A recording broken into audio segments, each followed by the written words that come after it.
कहीं किसी तरह का बंधन नहीं, वो परम सुख जिसे परमानंद कहते हैं, एकांतिक सुख कहते हैं, जिसे भगवत प्राप्ति कहते हैं, जिसे परम पद कहते हैं, वो हमें प्राप्त हो जाए।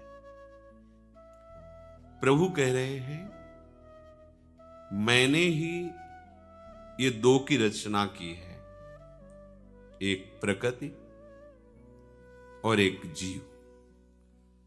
प्रकृति की रचना हुई, जीव की रचना नहीं हुई है। ये भगवान का अंश है, ये भगवान की रचना नहीं है। स्वयं भगवान अपने अंश से सबकी आत्मा के रूप में स्फुरित हो रहे हैं। श्री भगवान संपूर्ण ज्ञान समुद्र हैं। यदि हम ध्यान पूर्वक सुने तो जहां हमारा फसाव है, हम उससे मुक्त हो जाएं। ये किसी क्रिया से फसाव नहीं हटेगा। यदि आपको ऐसा कुछ भ्रम हो कि मैं तपस्या या कोई बहुत बड़ी क्लिष्ट क्रिया करके इस फसाव को मुक्त कर लेंगे, तो असंभव। क्योंकि क्रिया के करने का जो भाव है वही फसाव है। ये बड़ा सूक्ष्म विषय है।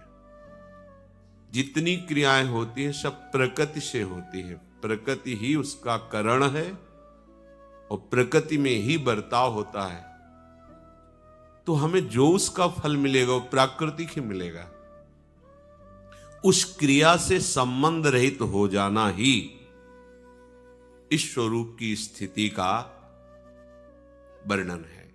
यदि हम क्रिया प्रधान अहम बुद्धि, तो कर्ता भोक्ता भाव, तो प्रकृतिजन्य शरीर को, प्रकृतिजन्य करण को तदात्म भाव से मानने के कारण मुक्त होना अत्यंत दुर्लभ है। श्री भगवान कह रहे हैं, भूमिरापो नलो वायु खम मनो बुद्धिरेव च अहंकार इतीयं में भिन्ना प्रकृतिरष्टधा अपरेयमितस्त्वन्याम् प्रकृतिं विद्धि में पराम् जीवभूता महाबाहो ययेदं धार्यते जगत्। हे महाबाहो, पृथ्वी, जल, तेज, वायु, आकाश, ये पंच महाभूत हैं। मन, बुद्धि, अहंकार, ये पांच महाभूत और ये तीन मिलाकर अष्टधा प्रकृति कही गई है। मन जब चिंतन में लगता है तो इसी को चित्त कह देते हैं। वस्तुतः वो मन ही होता है, इसलिए प्रभु ने यहां अलग से चित्त नहीं स्वीकार किया। मन को ही, मन की वृत्ति को, जो चिंतनीय वृत्ति होती है, उसी को चित्त कहते हैं। इसलिए प्रभु ने पंच महाभूत में इनकी तन्मात्राएं भी है, शब्द, स्पर्श, रूप, रस, गंध। ये 8 प्रकार की फंसाने वाली प्रकृति है। समझना, बिल्कुल हमसे अलग है। ये पंचभूतों द्वारा रचित ये स्थूल शरीर और अंतर में जो करण है उनको 4 कहा गया है, पर प्रभु यहां 3 ले रहे हैं। एक की वृत्ति को मन में ही समाहित कर दिया है। बुद्धि, मन और अहंकार, ये सूक्ष्म शरीर। और इसी अष्टधा प्रकृति का जो त्रिगुणात्मिका स्वभाव है वही कारण शरीर, इसलिए उसको वर्णन नहीं किया, कारण शरीर नहीं कहा, क्योंकि इसी प्रकृति के स्वभाव का परिणाम कारण शरीर होता है। मूल बात ये अष्टधा प्रकृति है। ये बिना जाने हर जीव इसी में खेलता है और अपने को भक्त मानता है, उपासक मानता है, ज्ञानी मानता है, योगी मानता है। कोई बिरला ही इस चक्र को रोक पाता है। जो मना कष्टान इंद्रियाणि प्रकृति स्थानि कर्षति, उसको उल्टा करके प्रभु की तरफ आकर्षण कर पाता है।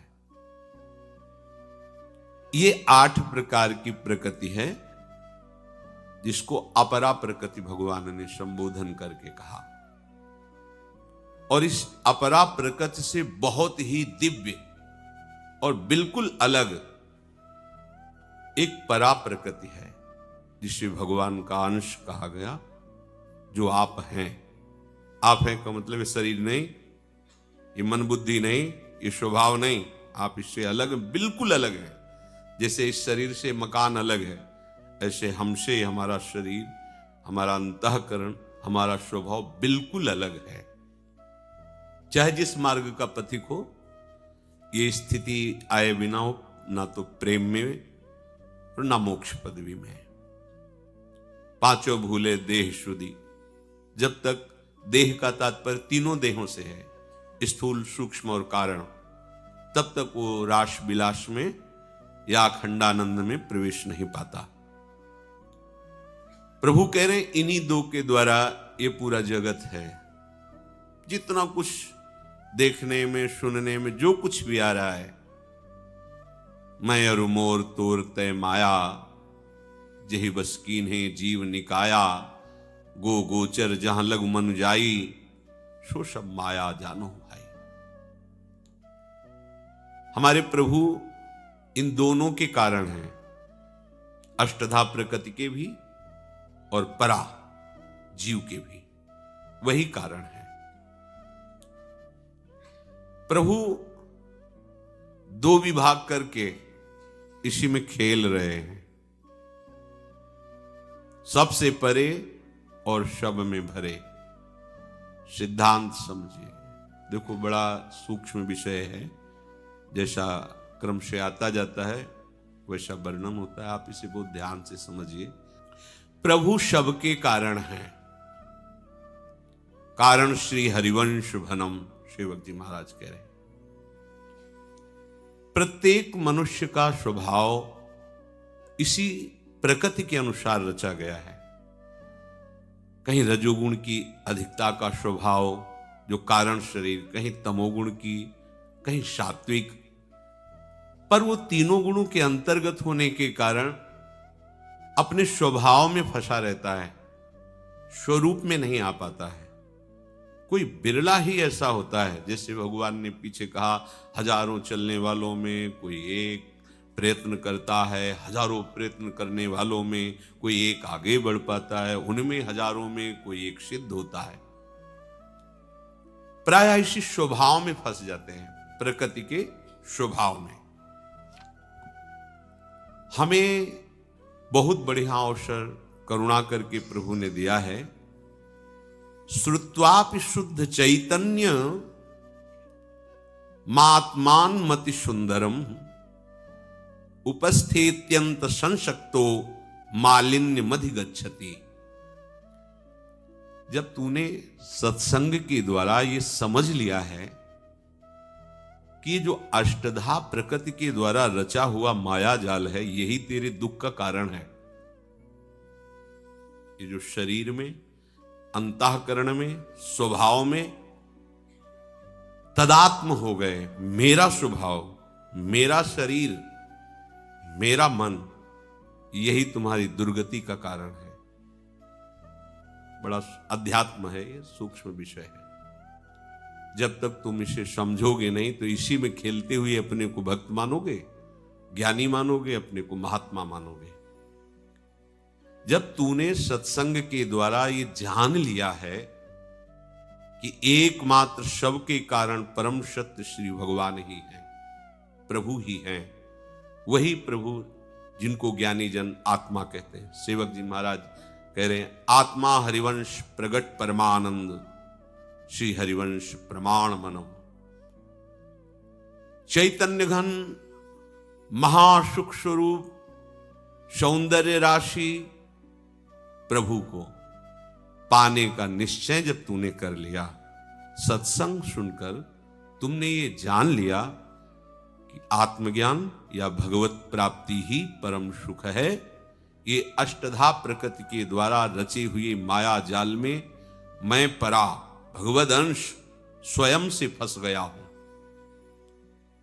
और भगवत प्राप्ति का तूने निश्चय किया, तो फिर सबसे बड़ा विघ्न इस मार्ग में प्रारंभ से लेकर अंत तक जो साथ में विघ्न डालता है वो है काम।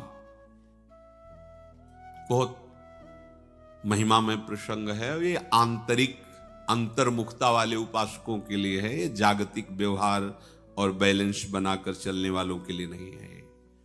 ये केवल सीधे लक्ष्य भेद करने वाले उपासकों के लिए, जो परमात्मा प्राप्ति का लक्ष्य किए हैं। प्रारंभ से लेकर के आपकी भगवत प्राप्ति तक जो बाधा पहुंचा सकता है वो एक भयानक शत्रु है, काम। इसकी बहुत ऊंचाई तक पहुंच है। ये अत्यंत आसक्त कर देता है इस अष्टधा प्रकृति में, और इतना मलिन कर देता है कि कोई अपने को ज्ञानी कहते हुए, योगी कहते हुए, भक्त कहते हुए सकुचाता नहीं और इसी में खेलता है। जब आपने सत्संग